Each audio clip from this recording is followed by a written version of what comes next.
to me as well. And I mean, one thing to touch on, you said how Doc said last year they got stale. I mean, they were open to listening to offers for Blake. They're not going to trade him, and I don't think they'll trade anybody this year. I think they're going to run it back with this team. But that's what makes it all the more intriguing to me, because Blake is shooting more three-pointers this season than he's supposed to be. They're going to be possibly, at least to start the year, staggering the minutes of Chris Paul and to them. But have you seen the article about tracking high fives? I actually covered a college basketball team that did this. And this is what teams that suck do. They start doing things like this, like to build team camaraderie. It reminds me of Damon Stoudemire once said, players-only meetings are for teams that suck, right? And I think tracking high fives are for teams that suck, right? But I will now be aware. How about you on Dallas? It's Harrison Barnes for me as well, Chris. I wonder if he's doomed, to be honest with you. You mentioned his end of the finals and this preseason. Over the last 10 games, so this is 3 playoff games, 7 preseason games, he's averaging 9.9 points on a 22.8 field goal percentage over the last 10 games. Oh, that's per 36 minutes. And right now with Dallas, he looks like the same player. History.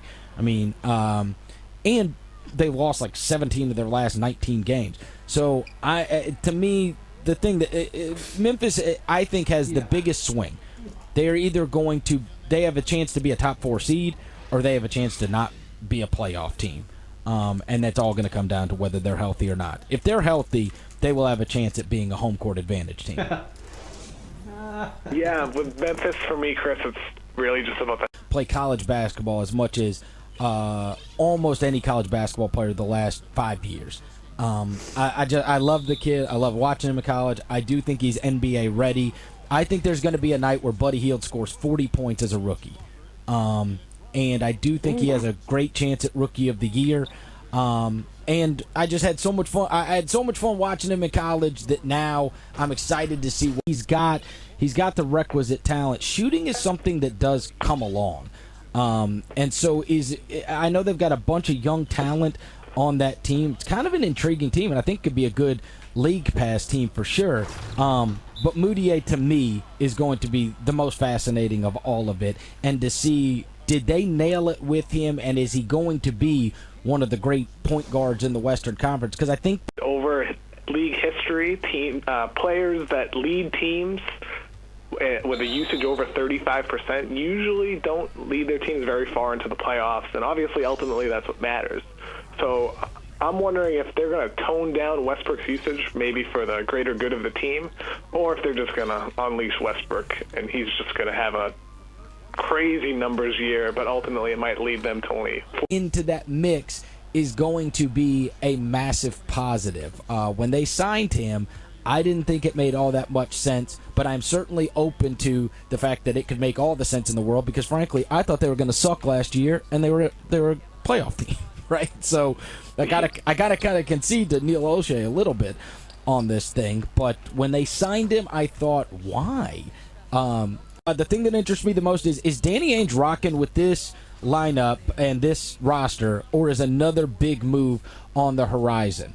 Once upon a time, he acquired a bunch of really awesome young assets, and then he flipped it for big-time stars. And we've already talked about stars that who knows what could happen with them, like a Boogie Cousins or like a Blake Griffin or whatever.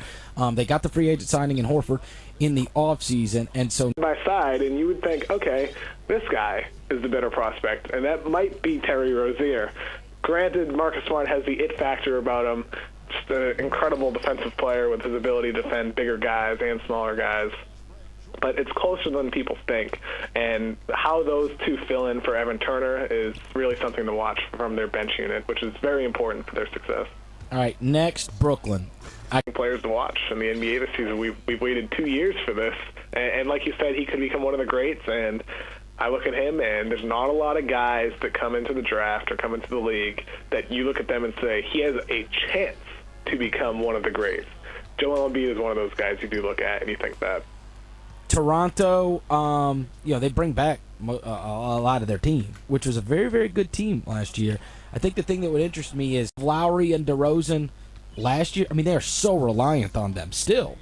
But is that the peak, or can they get even better. It's one of the best backcourts in the NBA. Sneaky, great backcourt. And just because they play in Toronto, they're not on TV as much as a lot of other teams. I think people don't get to see them as much, but those guys are both all-star caliber players, and can they get even better?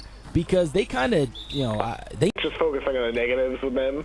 You mentioned how all three are really good players, but I just don't see how it could possibly work. I just wonder how long it will be until it blows up. Rondo's a hothead. He's a leader with a domineering style. I don't see how him and Wade can coexist if things start going sour. Never mind with what happened with Jimmy Butler last year, with him being disgruntled. It just feels like a disaster waiting to happen, and I just don't know when it's going to. It wins, right? And so forever, as long as I live, all I will ever remember is Tony Allen yelling, he don't want to pass it, he just wants to score, and Kemba just literally took over the game completely and just started laying waste to everybody.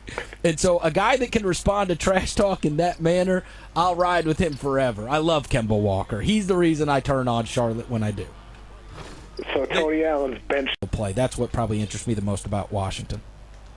Yeah, same here, Chris. I'm just really wondering what the John Wall, Bradley Beal dynamic is going to look like, because on paper those guys should be a perfect fit for each other, but they haven't been, partially because of Beal's health over the years. I wish those guys could work it out, but I'm not convinced that they will, and I wonder if they're better off without one of them at some point. Maybe not this year, but going forward next summer or the season after. Oh.